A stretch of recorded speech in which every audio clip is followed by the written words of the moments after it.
Bloomberg Audio Studios. Podcasts, radio, news.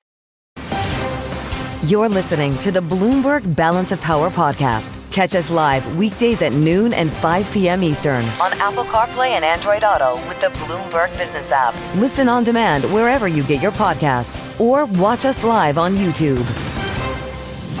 No longer in Washington, at least for the remainder of the afternoon, is President Trump, who departed Washington earlier today and has actually just touched down via Marine One after Air Force One landed in Texas earlier in Kerrville, Texas, where he will be surveying some of the damage in areas affected by last week's devastating flooding. And of course, we'll be meeting with state and local officials participating in a roundtable this afternoon in the aftermath of this tragedy, with more than 170 people still unaccounted for. We want to get the latest and turn to our Texas bureau chief. Bloomberg's Julie Fine is joining us from Dallas. So, Julie, just walk us through, if you could, what we expect to see from President Trump's visit this afternoon.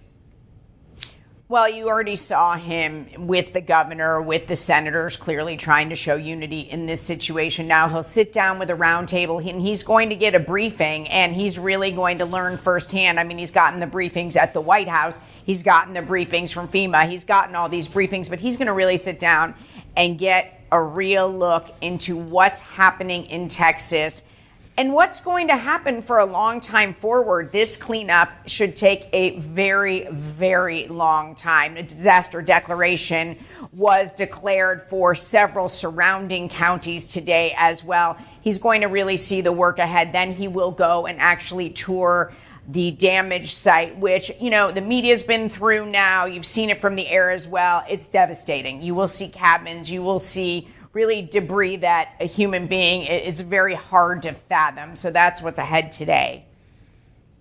You wonder exactly how that's going to affect the president and the first lady, for that matter, when they see it, Julie. There has been a call for flood alarms to be put in this area. It's not the first time we've heard this, but Governor Abbott, who I know you're in contact with, is calling for this to be adopted during a special legislative session. President Trump telling NBC News he supports that. Will it happen? I think it will happen in this session. I mean, I think there will be a little back and forth with the details involved with it and the actual funding of it. But when you have the governor and the lieutenant governor on record saying we are going to get this done, you have lawmakers in just about a week now, it will be very difficult for them not to take some very serious action in the aftermath of this. Well, and when we consider the aftermath of this and how it's going to inform policy decisions, not just in Texas, but federally going forward, Julie, as we have questions around what the administration's intention is when it comes to FEMA, is there a sense in Texas that this, the aftermath of this could be properly managed by the state alone, or is it necessary that FEMA is on the ground there right now? Well, I'm certain that they want FEMA here right now. I mean, I saw a local official the other day saying simply anybody that wants to be here that can volunteer and help, we want you here. So certainly FEMA being here is going to help in the aftermath. You have to look at, Joe and Kaylee, how much money and support is going to be needed for such a long period of time. I mean, the Hill Country is an extremely popular destination for people in the summer, but there are also people that live there. There's also an economy. It's 55,000 people. So obviously not a huge city, but there's an economy there that is going to need to be rebuilt essentially outside of the city. So FEMA definitely will be needed. I imagine the governor will be reaching out as well. Now, Texas does have a very large response. Sadly, this is a state that's had to really manage quite a few of these type of tornado type rain situations because of the weather here and the topography. Julie, thank you so much for the great reporting. Our Texas Bureau Chief, Julie Fine. You're listening to the Bloomberg Balance of Power podcast. Catch us live weekdays at noon and 5 p.m. Eastern on Apple CarPlay and Android Auto with the Bloomberg Business app. You can also listen live on Amazon Alexa from our flagship New York station. Just say, Alexa, play Bloomberg 1130. Heard about the tomato tariffs, Kaylee? Yeah, they're coming. 17% Mexican tomatoes starting Monday. So start stockpiling the salsa, I guess. Congresswoman Gwen Moore is watching all of this from her perch in Wisconsin's 4th District. Democratic Congresswoman, is with us right now live on Bloomberg TV and radio. It's great to see you, Representative Moore. Welcome back. Are you stockpiling tomatoes ahead of next week? How do we deal with these tariffs? Well, I tell you, I do have a tomato plant outside my back door, just in case. You're doing it right, apparently. How concerned are you about the impact this could have on Wisconsin, of course, a major agriculture state, a major dairy state, as we enter a whole new level of trade war, it seems, with Canada? Well, of course, I'm very concerned.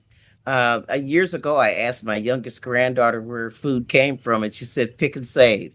So I got worried then. The whole food supply chain is going to be disrupted. Everything from farmers planting their foods to actually people who will need and rely on SNAP. And so this will affect grocers, people who have jobs bagging groceries, the inflation, the cost of groceries, and our farmers. And the only way that this president seems to be able to address these things is to try to provide a subsidy for agriculture workers, or to declare that he is not going to deport Mexican migrants who might be working as agricultural workers. This is a real big stretch in terms of saving our economy and lowering costs. Well, Congresswoman, I would mention, and our audience on Bloomberg TV as well as on YouTube can see this now, President Trump has just landed in Texas alongside First Lady Melania Trump. They, of course, are now heading into the helicopter, and they'll begin viewing some of the damaged areas in and around Kerrville, Texas, from last weekend's devastating floods. When we consider, Congresswoman, the future of FEMA, knowing President Trump has up until recently called for essentially its dismantling and sending that responsibility back to the states, do you believe that policy pursuit is one that he will still actively pursue, or could this disaster actually spell a second chance for FEMA as it currently stands? Well, I guess I wish I could predict what President Trump was going to do, because I would not have predicted that FEMA would have been destroyed when we have seen time and again, whether you believe in climate change or not, the environment be shifty, cause tornadoes, all kinds of 500-year weather conditions. And surprise, surprise, this storm was yet another aggression on the part of Mother Nature, and a warning not to dismantle emergency services. I heard President Trump say, I wouldn't have even blamed Joe Biden for this. But I'm telling you that there's nothing like preparedness, and nothing like being able to reach people on several different platforms to warn them to escape. And so I think that it's fine for him to be there with his wife. That's where any president should be. And maybe it's better late than never. But I think that the agony and misery of this community is going to continue long after the cameras are gone, and long after Air Force One leaves. Well, it is pretty heartbreaking to consider 170 people still missing, Congresswoman. Texas is one of many states that has seen an influx in ICE raids. Of course, Texas is a border state and is no stranger to immigration security here. But I want to ask you about some of the raids that we have been seeing, in many cases by unmarked and masked individuals who are purportedly with ICE, or sometimes it's hard to tell, Border Patrol, Department of Homeland Security. You just signed a letter urging ICE to not deport undocumented victims of crime. Did you hear a response from the federal government, from the administration on this? Is there anything your office can do to help them? No, the response is hopefully forthcoming. There's nothing more frightening to me than think of someone throwing a bag over my head and dragging me away. This is so un-American to not announce which law enforcement agent you are, demonstrating your badge number and that you have the authority to take people into custody. This is very chilling. And I think it's being done deliberately to replicate the tactics of authoritarian regimes. This is totally unacceptable, and it defies people's, I'm not an attorney, but I would think that if you need a warrant, you would at least need to disclose who you are as a law enforcement person. This is totally unacceptable. Well, Congresswoman, when we consider ICE will be getting more funding along with Customs and Border Patrol due to the One Big Beautiful Bill that just passed and all the various components in it, with the passage of that bill, with the potential passage of now a rescissions package that could very well happen in the Senate, do Democrats have any incentive to deal with Republicans for a government funding deal? Well, we always have an incentive to do our job if we're allowed to do our job. The thing about the package now is that it's the largest border bill that we have seen in history. And I don't know that it's always directed at the right equipment. Democrats have long been for more electronic surveillance, more human beings to actually evaluate and separate the sheep from the goat, as it were, at the border. We have always erred on the side of more border security. But the building the optics of, putting people, surrounding them by alligators. This is costly. It costs so much money the optics, like Alcatraz, for example, it costs more money than it's worth in terms of incarcerating people. I think that the overkill is not only bad for people's personal rights, but for our budget. All right, Congresswoman, we appreciate your time. As always, Democratic Congresswoman Gwen Moore, representing Wisconsin's 4th District, here with us on Balance of Power.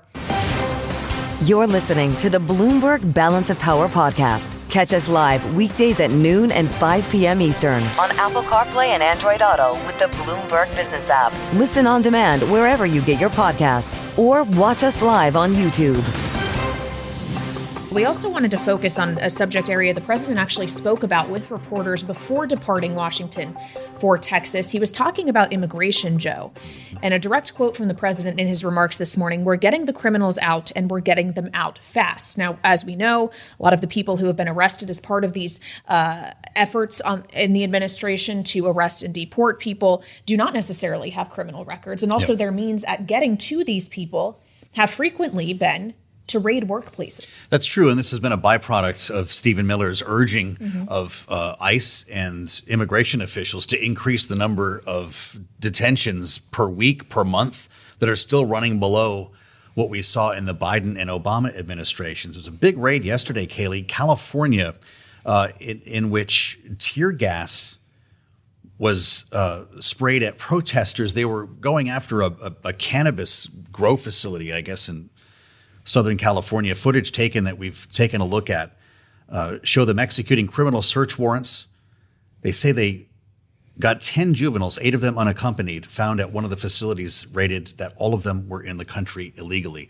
When we talk about these raids, we discussed this earlier in the hour with Congresswoman Gwen Moore. In many cases, these agents are masked and are wearing plain clothes, making it very confusing for the people who are there. You see a call on social media, citizens come protect the immigrants who are being targeted, and things get pretty ugly pretty quick. And it's part of the conversation that we wanted to have with Wendy Edelberg, who's a senior fellow in economic studies at the Brookings Institution, former chief economist, incidentally, at the CBO, the Congressional Budget Office. We could talk about a couple of things here with Wendy. Welcome. It's good to see you as we consider the impact that this policy is having on our workforce and our economy. When you hear stories like this, the chill could go much further than the people who were at that site. What does that mean for workers? Absolutely. I mean, so let me first say, I'm coming at this as an economist. That's my lane. Understood. So I'll talk about the economic effects, but I think those are dwarfed by just the visceral effect as an American looking at these images. I think that effect is far more important and far bigger than I think what's going to sound like pretty modest economic effects that I'm about to discuss. So with some colleagues, we put out a report not so long ago, where we think that it's more than likely that as a result of this immigration policy, we will have negative net migration, which is to say more people leaving the country than entering the country this year for the first time in many decades. And that's going to mean a smaller economy, and that's going to mean a labor market with numbers that are going to be not so recognizable, really startling labor market numbers as we go forward. Well, and we've seen that in the past several jobs reports. When we're thinking of the share of the foreign-born workforce, that number is going down, and it's going down substantially, raising the question of who replaces those workers. Wendy, who does, who can, who's willing to? So let's first step back a bit and talk about what's probably happening in the labor market right now. So I appreciate that the published statistics are showing things about, share of foreign born and the like. Those statistics, while, I don't mean to impugn them at all, these are large changes that are happening right now, and those statistics are probably not fully catching up with what's happening. My guess, my analysis suggests that the surge in immigration over the past few years is actually still pushing up labor supply. And the reason I say that is because there's a big swath of immigrants that are new to this country that are eligible to apply for work permits. And we have seen a surge in those work permit applications. And while approval rates are down, like for example, between April and May, this administration approved almost 700,000 work permits for recent immigrants. And so I think one of the reasons that we've seen such strong employment numbers over the past few months, on average 150,000, I think that is because labor supply is still being pushed up by the recent surge in immigration, but we can't ride that wave forever, and we're probably just about at the moment that increase in labor supply comes to an end, and we start seeing payroll employment numbers that are closer to like 30,000 a month. Really? 10,000 a month.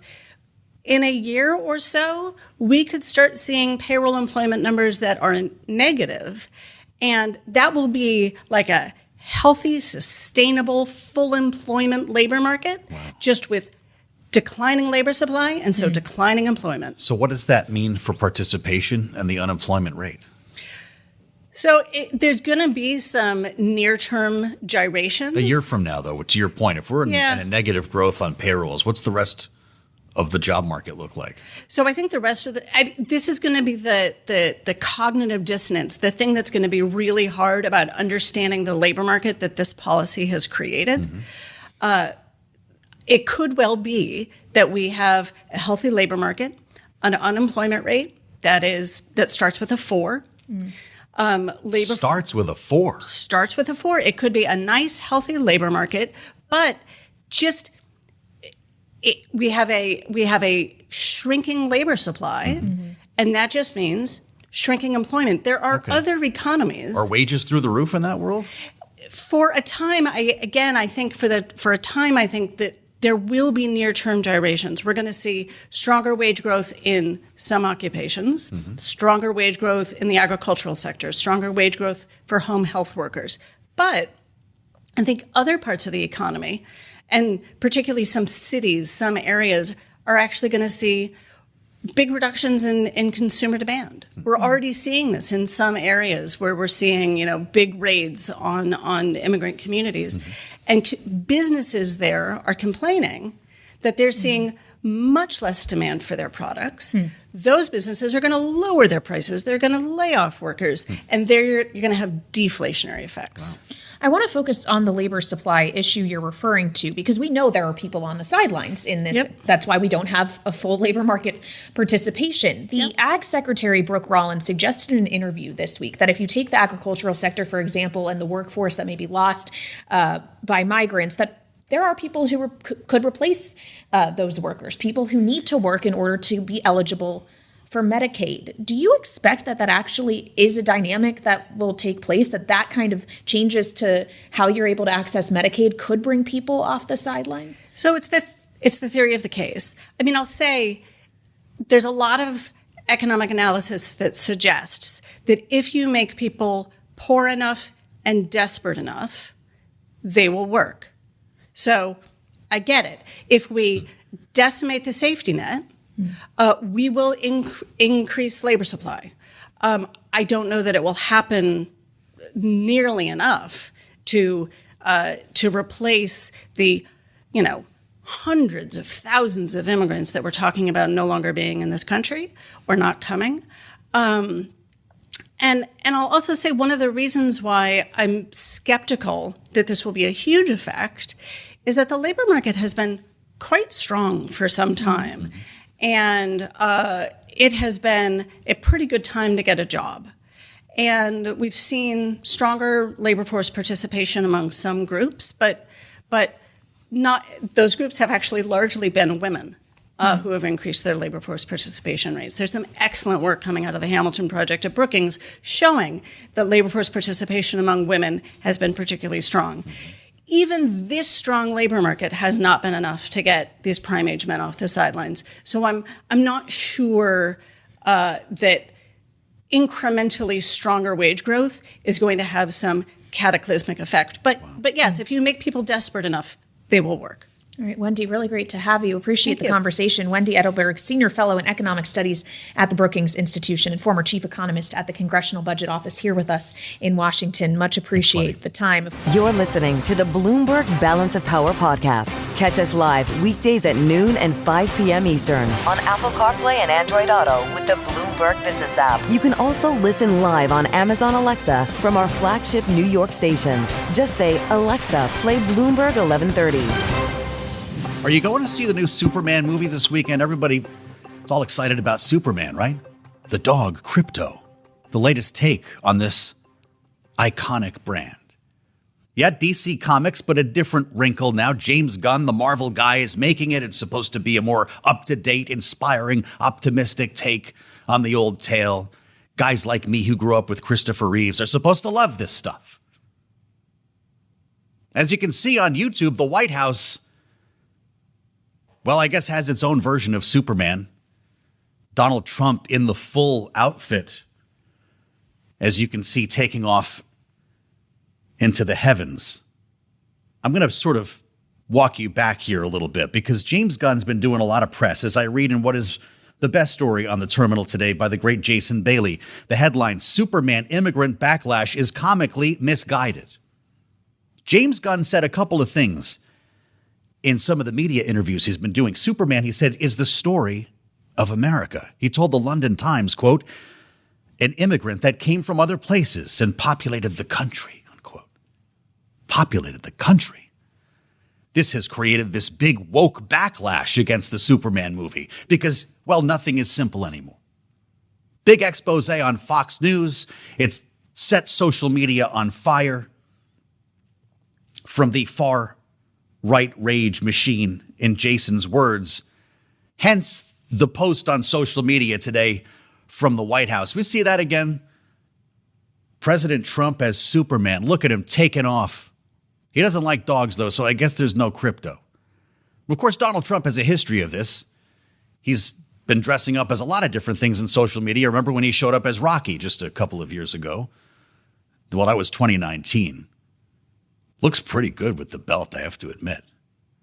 But as Jason Bailey writes, the idea that Superman is a previously apolitical character who has been co-opted by the political left for cultural indoctrination is comically ignorant. You know, the guys who started this, Jerry Siegel, Joe Shuster, both children of Jewish immigrants. And before we even entered World War II, they had a 2-page story of Look magazine called How Superman Would End the War, in which he literally takes Adolf Hitler by the throat. There was later a radio show, Adventures of Superman, a 16-episode arc called Clan of the Fiery Cross, in which Superman took on the KKK. So Jason makes the point that there's not a lot new here, and I'm really glad that he's with us. Bloomberg Opinion guest columnist. He's a film critic and historian and author of the book Gandolfini, Jim Toney and the Life of a Legend. Jason, I can tell I like you already, and I appreciate your coming to talk to me here on Bloomberg. Are you surprised to see the woke backlash? This is speaking for not really Superman, but the political climate we're in here, right? Right. I mean, you kind of put your finger on it earlier. Nothing is simple anymore. Nothing is what it appears, what its intentions may or may not be. Everything is up for sort of a deep read that's usually comprised of a kind of bad faith. I knew earlier this year, I actually wrote a different Bloomberg editorial about this, that when the Snow White remake tanked, and suddenly people were eagerly ascribing it to, to making it an Israel and Palestine issue, I was like, oh, we've really sort of crossed the Rubicon here. So I'm unsurprised. I'm especially not surprised. These debates run rampant throughout popular culture, but especially in the sort of superhero movie world, which speaks first, to their cultural ubiquity. Like, these really are typically the biggest blockbusters, the movies that everyone sees and thus has an opinion on.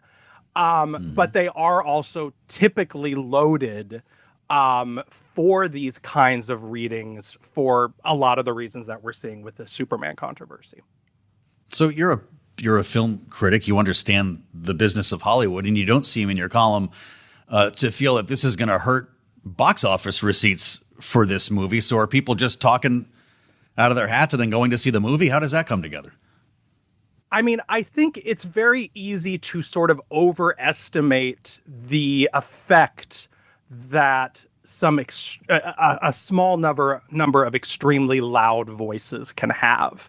And the way that I put it in the column was that, these takes, the likes of which we're seeing on, Fox News and Daily Wire and places like that, they generate clicks. They generate the enthusiasm of that audience that goes to those outlets. But those probably aren't the audience for these things anyway.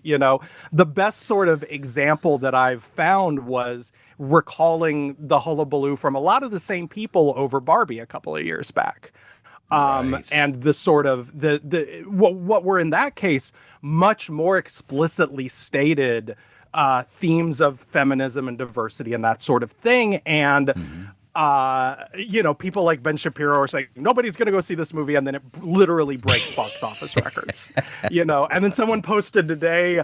Someone found a clip of him the weekend after Barbie came out, saying, well, you're going to see a second weekend drop off on this like no one's ever seen. And there was no second weekend drop off. It's just, it's somewhat performative. I'm sure that in their heart of hearts, these people are genuinely angry that every single work of popular art doesn't speak specifically to them. But a lot of it is generating traffic, generating rage clicks, generating advertiser dollars. Ugh, it's exhausting. Rage clicks. It's exhausting. Got a life. These are the same people who are going to go see the movie. That's the best part. Jason, really appreciate. Jason Bailey is a film critic whose work has appeared as well in the New York Times, Vulture, Playlist, Slate, and the Rolling Stone. How did we find you at Bloomberg? This is great, Jason. Come back and see us again. Look for him on the terminal and online as we assemble our political panel. Little did Jeannie Shanzano and Rick Davis know they'd be diving into this right now. Bloomberg Politics contributors.